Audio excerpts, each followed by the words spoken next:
Sir नमस्कार. नमस्कार. तुमचं नाव आणि पत्ता सांगा ना सर. माझं नाव विजय मुरलीधर घुग्गे, राहणार रेडूर, तालुका जिल्हा हिंगोली सर. ओके, हा तालुका जिल्हा हिंगोलीच आहे. हो. आता हे तुमचं कांद्याचं किती क्षेत्र आहे? हे माझं 1 एकर क्षेत्र आहे सर. 1 एकर पूर्ण आहे. हो. हा कांदा तुमचा पेरणीचा आहे का लागवड आहे? नाही, हा कांदा शिपलेला आहे सर. पेरणी पण नाही केली आणि लागवड नाही केली. शिपलेला म्हणजे शिपलेला फुकून आहे. दिलेला आहे. फेकून दिलेला आहे. बरोबर. हा कधी फेकलेला आहे तुम्ही? आता किती दिवस झाले? हाला आज साधारण 2.5 महिने झाले असतील सर. 2.5 महिने झाले. हो. बरोबर.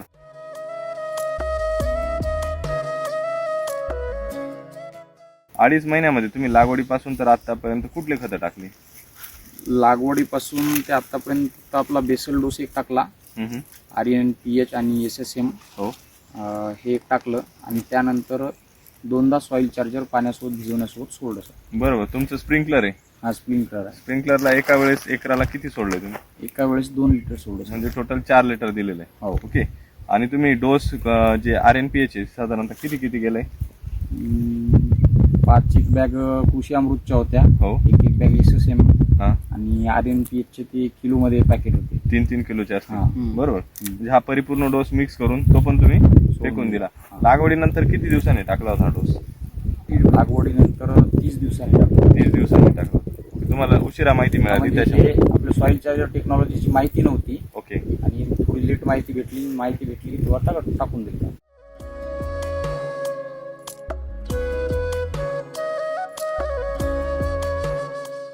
मी पेशाने शिक्षक आहे हो हो. आणि शेती फक्त आता मागच्या वर्षीपासून बघतो. हे दुसरं वर्ष आहे. बरोबर. तुम्ही याच्या आधी कांदा पीक घेतलेलं आहे का? नाही, पहिलीच वेळेस घेतलेला आहे. ओके. पहिल्याच वर्षी तुम्ही ह्या शेतीमध्ये तुमचं हे पीक घेतलंय कांदा हो. पीक. तुम्हाला कुठलाही शेतीचा अनुभव नाही किंवा कांद्याचा अनुभव नाही. नाही. बरोबर. पण तुमचा आज जर हा कांदा पाहिला तर तुम्हाला कोणीच नवखे शेतकरी म्हणणार नाही. नाही, ते तर आता ते रिझल्ट होऊन दिसत आहे सर. ते आपला सॉइल चार्जरचा असर खूप 100% त्यावर झालेला आहे. बरोबर. काय रहस्य तुम्ही एवढं सुंदर कांदा पिकवण्याचं? रहस्य काहीच नाही, फक्त सॉइल चार्जर आणि आपला बेसल डोस एवढंच फक्त रहस्य आहे. बरोबर. दुसरं त्यामागे काही दुसरं रासायनिक तर 1% कोणतंच काही वापरलेलं नाहीये. बरोबर. आणि विशेष म्हणजे तुमची जमीन कशी आहे? जमीन चिकट जमीन आहे. या जमिनीत तेवढ्या प्रमाणात जमिनीच्या आतमध्ये जे येणारे पीक आहेत बरोबर. ते जमीन येत नाही तिथ सहसा. बरं. आपण पाहिलं तर कुठे खोलगड भाग आहे, म्हणजे नाल्याचा भाग आहे. नाल्याचा परिसर आहे. आता वरती थोडंसं गेलं तर आपण तर तिथं कांदा वेगळा प्रमाण आहे नाल्याचा बरोबर. भाग असल्यामुळे.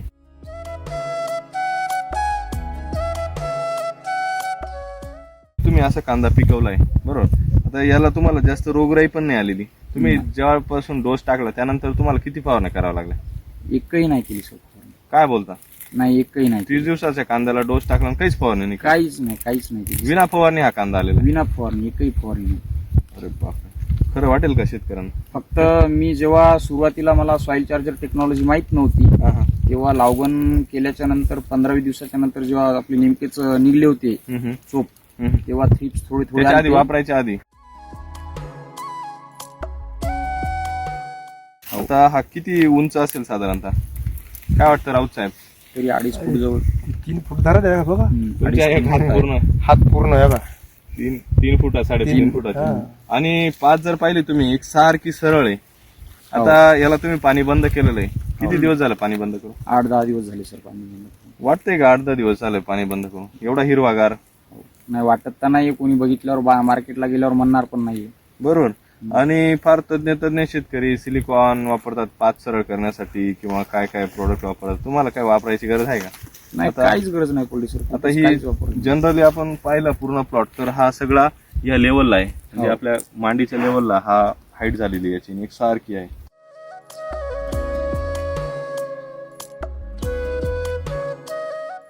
याच्या वेण्यांबद्दल काय सांगाल तुम्ही? आता किती वेण्या आहे त्याला? 5 साधारणतः 10-15 वेण्या आहेत. 2, 3, 4, 5, 6, 7, 8, 9, 10, 11, 12, 13, 14, 15, 16, 17, 18. म्हणजे जनरली 18 जे आहेत तुमचे हे पाती आहेत. आणि आधीच्या तर ह्या गळालेल्या आहे. म्हणजे जेवढ्या तुमच्या वरती पाती असतात वेणी, प्रत्येकाची एक लेअर असते आतमध्ये, आणि तेवढा हा कांदा मजबूत आहे. आणि तुमचा कांदा हा असा प्रत्येक कांदा पात प्रत्येकाच्या हातामध्ये जनरली आपण रँडमली उपटलाय बरोबर, ठरवून कुठला उपटला नाही, तरी एक सारखा गोलाकार आहे, म्हणजे दुभागलेला नाही. आणि आता हा हार्वेस्टिंगची वेळ आलेली.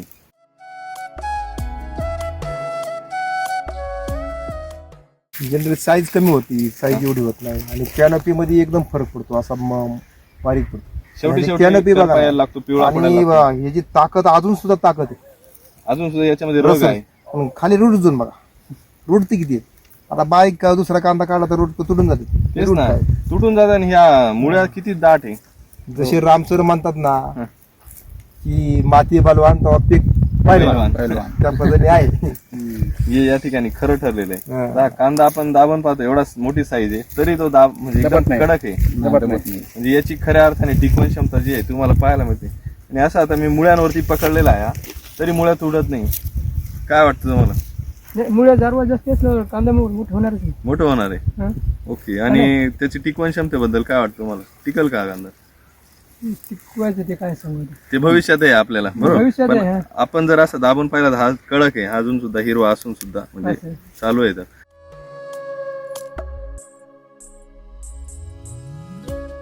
जे परिक्षेत्र आहे, जे रान आहे, हम्म. सगळं उताराचं आहे सर. सगळं पाणी इथे येणार आहे. आणि हे जे आता शेत आहे हे पडीत होतं पूर्वी. बरोबर. यांनी काढलं आणि कांदा घेतलाय सर. कांदा आणि तिकडे पुढे लसूण घेतलाय. पडीक रानावर. हा, आणि फेकून दिलेला आहे. आणि जेव्हा आपण आम्ही शेतामध्ये आलतो बघायला दोघ जण, बरोबर. तेव्हा असे पात्याची अशी वाकत होती, हे होती. हम्म. आणि जेव्हा आम्ही म्हणलं एकदा आपण प्रयोग करून पाहू. हम्म. प्रयोग केल्यानंतर आम्हाला 8 दिवसानंतर हे केले, बघितला. आणि सरांनी काय आणि केलं, 8 दिवसाच्या नंतर मला आईला बोलवलं. स्वतःला फरक जाणवला. हा. आणि आमचे हे राजू सावळे हेच पूर्ण शेती बघतात, यायला बी जाणवला फरक. स्वतः आम्ही सॉइल चार्जर आणलं हा. आणि स्वतः सोडत राहिलो. बरोबर. नंतर घुगे साहेब म्हणले पण नाही की फोर्स केला नाही की तुम्ही सोडा का काही करा का तुम्ही वापरा. तुम्हाला result आम्हाला भेटला? आमचा रिझल्ट दिसला, बरोबर. आम्ही हे केला. बरोबर. त्यांच्या आईला आणलं एका दिवशी हा. आणि दाखवलं की काय झालं म्हणे. अरे इकडे असं दिसलं, तिकडे काय झालं म्हणलं. तर त्यांना सांगितलं इकडे आपण ते खत वापरले हो. आणि इकडे ते रासायनिक वापरले. अच्छा. तर काय फरक वाटतं? इतका कसं काय फरक आहे? एवढा झाला ते एवढं राहिला, काय कारण त्याचं? ते त्यांना दिसून गेलं, आईला पण समजून गेलं.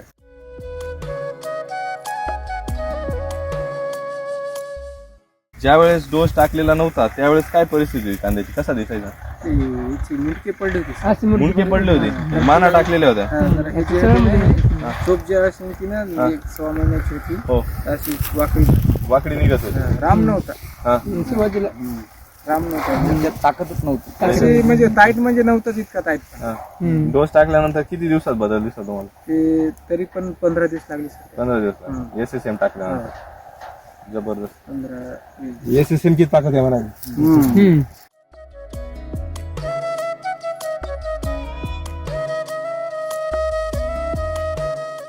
काय वाटतं शेतकऱ्यांना? काय संदेश द्याल तुम्ही कांदा पीक घेता त्यांना?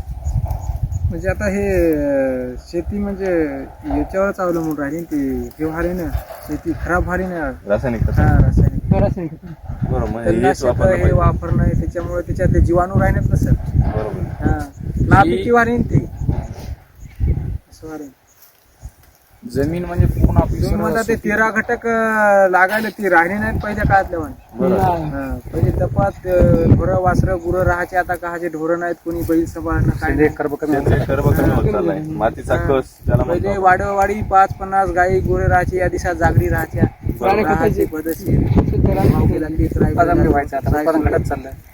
बैलापाशी बाजागीचा टाकून आता का चालू रासायनिक टाकावी, बुगू बुगू चलित निघून.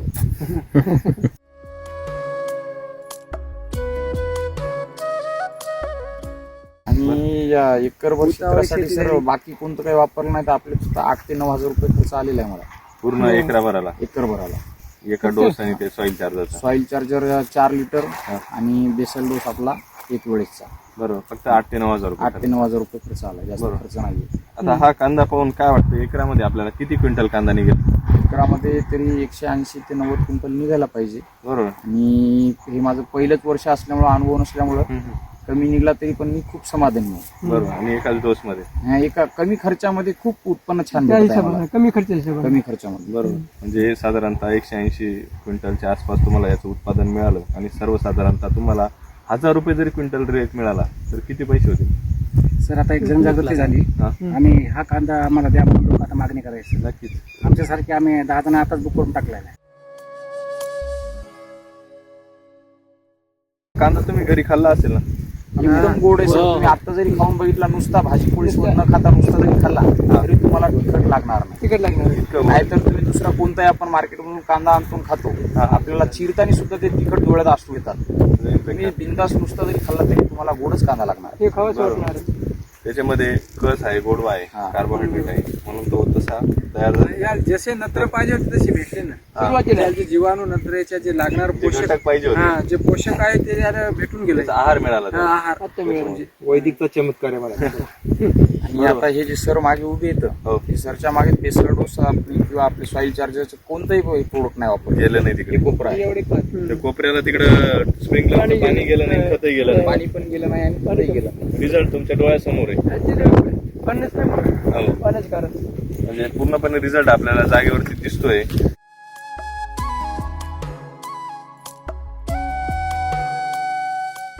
ग्राहक तुमच्या मागे लागले, याची बुकिंग झालेली. हो.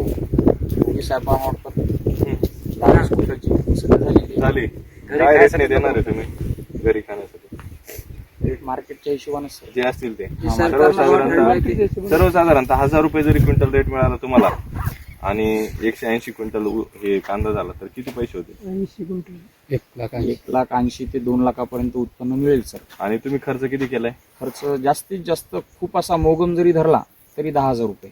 बरोबर. आणि बियाणं वगैरे ते सगळं बियाणं वगैरे सर्व जर धरलं तर 15 ते 17,000 जवळपास असेल खर्च. बरं. म्हणजे असं योग्य पोषण दिलं आणि योग्य शेती केली तर नक्कीच शेती तुम्हाला काय वाटतं? शेतीसारखा दुसरा व्यवसायच नाही सर मग कोणता. शेती जेवढं उत्पन्न देईल आपण तिची जेवढी काळजी घेईल त्या पद्धतीने दुसरं उत्पन्न देणारा कोणता व्यवसायच नाहीये. बरोबर. कारण की आता 20,000 ते पूर्ण 25,000 लागवड धरा, त्यामध्ये 1,80,000 ते 2 लाख रुपये उत्पन्न देणारा दुसरं कोणतंच पीक नाहीये. बरं. इतक्या कमी कालावधीत आणि कमी कालावधीमध्ये 3 महिने.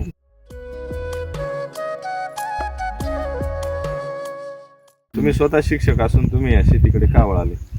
पारंपरिक पद्धतीने आई वडील शेती करायचे. पारंपरिक पिकं म्हणजे फक्त सोयाबीन आणि हरभरा घ्यायचे, लावला तर कापूस. आता मागच्या वर्षीच आम्हाला सोयाबीनामध्ये 5 ते 7 हजाराचा तोटा आला होता. मग आई वडील आज पण हिंमत करत नाहीत दुसरं पीक घ्यायला. म्हणून थोडाफार बदल करून बघावं म्हणलं. ते प्रयोग यावर्षी कांद्याचा एकरभराचा करून पाहिला आणि तो यशस्वी झाला. आणि प्रयोग 100% यशस्वी होणारच. बरोबर. तर ह्याच्यावरती बघा तुम्ही लष्टर, हे बघा पूर्णपणे लष्टर, हे घास पूर्ण दिसते आतमध्ये. म्हणजे नैसर्गिक संरक्षण प्रणाली याची पूर्णपणे ऍक्टिव्ह आहे. आणि आता आपण हाताने हे केलेलं आहे त्याच्यामुळे पूर्णपणे हिरवागार दिसू राहिला हा कांदा. बघा याची पात बघा तुम्ही, जर ही दाबली तर कसा आवाज एकदम अशी कडक आहे सर. येतो, करकरीत आवाज येते. तर अशी आपण कसा आवाज, म्हणजे इतकी ताकद जी येते त्या आज पण त्याच्या रगात आहे. तरी रग जी आहे ती याला आली. तुमच्या भाषेत याच्यामध्ये राम आलाय. सावळी साहेबांच्या भाषेत राम आलाय. त्यामुळे राम सरांचं तंत्रज्ञान वापरलं ना हा, त्यांनी. म्हणून राम आला. राम सरांमुळे राम आला. अगदी बरोबर आहे. बरोबर.